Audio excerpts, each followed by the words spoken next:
రోజు ఇక్కడ మీ ముందు కూర్చొని ఈ ప్రెస్ మీట్ లో పాల్గొనడం నిజంగా ఒక దురదృష్టకరం.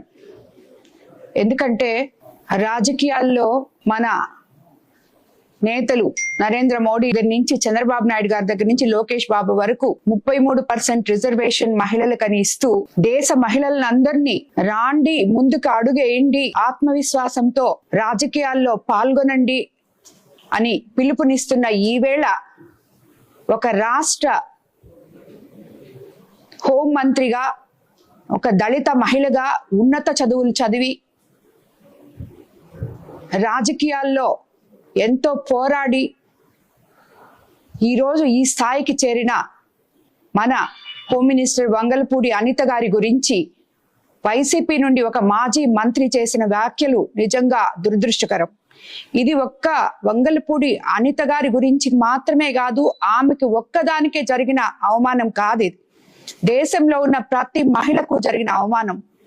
ఇలాగా ఎన్ని రోజులు, ఎన్నిసార్లు మీరు మహిళల్ని కించపరుస్తూ మాట్లాడుతున్నారో ఒక్కసారి వైసీపీ నాయకులు తెలుసుకోవాలని నేను కోరుకుంటున్నాను. ఎందుకంటే మీకు ఎప్పుడు అవతలి వ్యక్తుల్ని ఎదుర్కొనే శక్తి చచ్చిపోతుందో అప్పుడు వాళ్ళని గురించి, వాళ్ళని ఎదుర్కోలేక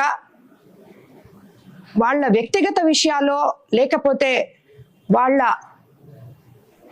మేకప్ల గురించి, చీరల గురించి, లేదు వ్యక్తిగత హననం గురించి ఇవన్నీ చేయాల్సిన అవసరం ఏ రాజకీయ నాయకుడికి ఉండకూడదు. ఎందుకంటే ప్రతి ఒక్క రాజకీయ నాయకుడు నువ్వు రాజకీయాల్లోకి వచ్చేటప్పుడు మొదట నీ తల్లికి కాళ్ళకి నమస్కారం చేసి బయటకు వస్తావు. ఒక పదవి నీకు వచ్చినప్పుడు అటువంటి తల్లిని నీ పక్కన పెట్టుకొని, అలాగే భార్యని పక్కన పెట్టుకొని, చెల్లిని పక్కన పెట్టుకొని, కూతుర్ని పక్కన పెట్టుకొని, ఎదుటి కుటుంబ స్త్రీల గురించి, మహిళల గురించి మీరు ఈ మాదిర విచ్చలవిడిగా కామెంట్ చేయడం అనేది నిజంగా అది హర్షణీయం కాదు. ఇది ఎన్నోసార్లు చెప్పాం. ఇంతెందుకు, నా గురించి నన్ను ఎదుర్కోలేక ఇక్కడ మన నెల్లూరు జిల్లాలో కోవూరు కాన్స్టిట్యున్సీలో 6 సార్లు ఎమ్మెల్యేగా నిలిచి, నాది పెద్ద కుటుంబం, గొప్ప కుటుంబం నుంచి నేను పుట్టాను, నాది ఆ రక్తం ఈ రక్తం అని చెప్పుకునే ఇక్కడి నాయకులు కానీ, అంటే వైసీపీ నాయకులకి జిల్లాలు, రాష్ట్రము ఏది వాళ్ళకి ఏది అక్కర్లేదు. ప్రతి ఒక్కరూ ఇదే పందాలో మాట్లాడుతున్నారు. వీళ్ళు ఈరోజు ఇలా మాట్లాడుతుంటే వీళ్ళ నాయకులు దీన్ని ఖండించకుండా వాళ్ళని ప్రోత్సహిస్తున్నారని చెప్పి నేను చెప్తున్నాను. ఈ మాదిరి ఎంతమంది మహిళల్ని మీరు అవమానపరిచి వాళ్ళ ఆత్మ గౌరవాన్ని, ఆత్మ విశ్వాసాన్ని దెబ్బతీయాలని చూస్తున్నారు. ఇది కరెక్ట్ కాదు, పద్ధతి కాదు. మీరు పద్ధతి మార్చుకోవాలి. ఎవరి ఆత్మవిశ్వాసం కూడా మీరు దెబ్బతీయలేరు. మీరు ఎవరికన్నా అలా చెయ్యాలి అంటే వాళ్ళు ఒక బంతి బౌన్స్ ఎట్లా మీరు అణగదొక్కాలని చూస్తున్నారో వాళ్ళు 10 సార్లు పైకి లేస్తారు. అది గుర్తుపెట్టుకోండి.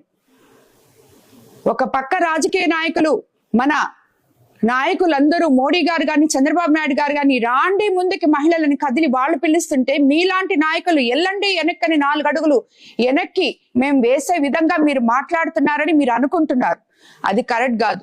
మీరు వెనక్కి మమ్మల్ని తోసే కొంది ముందుకి ఇంకొక 10 అడుగులు వేసుకుంటూ ముందుకు వస్తాం. మేము కష్టపడి ఒక మహిళ రాజకీయాల్లోకి వచ్చి రాణించి కష్టపడి పని చేస్తుంటే ఆ పని ఎలా చేస్తున్నామో చూడండి.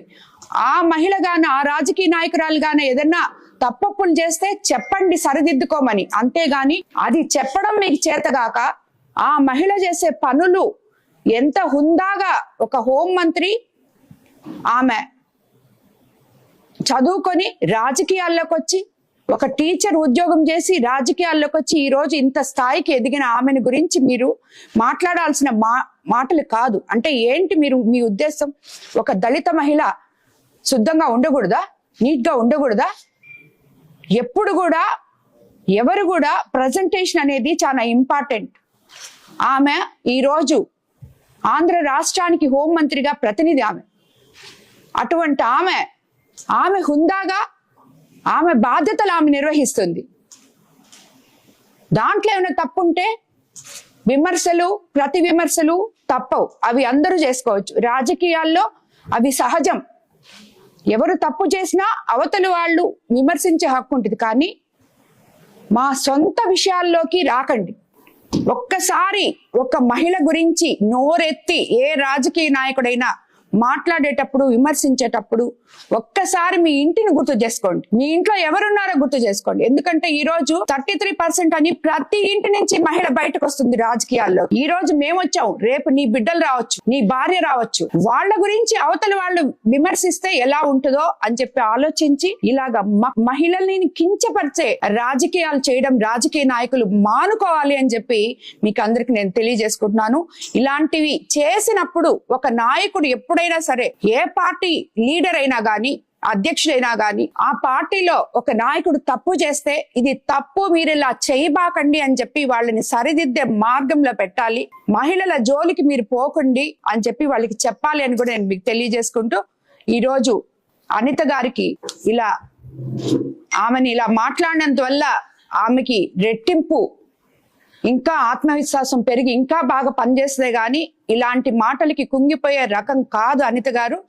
అలాగే ఏ మహిళ కూడా ఇలాంటి మాటలకి కుంగిపోదని చెప్పి ఈ రాజకీయ నాయకులందరూ గుర్తు పెట్టుకోవాలని చెప్పి మీకు అందరికీ నేను తెలియజేసుకుంటున్నాను. గౌరవించడం నేర్చుకోండి ఫస్ట్, దాని తర్వాత మీరు రాజకీయం చేస్తారు. ఇంకొకటి కూడా మీకు అందరికీ ఒకటి తెలుసో తెలీదో, ఈ రాజకీయ నాయకులకి అందరికీ అన్ని దగ్గరలా ఇటు పురుషుల కన్నా మహిళా ఓటర్లే ఎక్కువ మంది ఉన్నారు.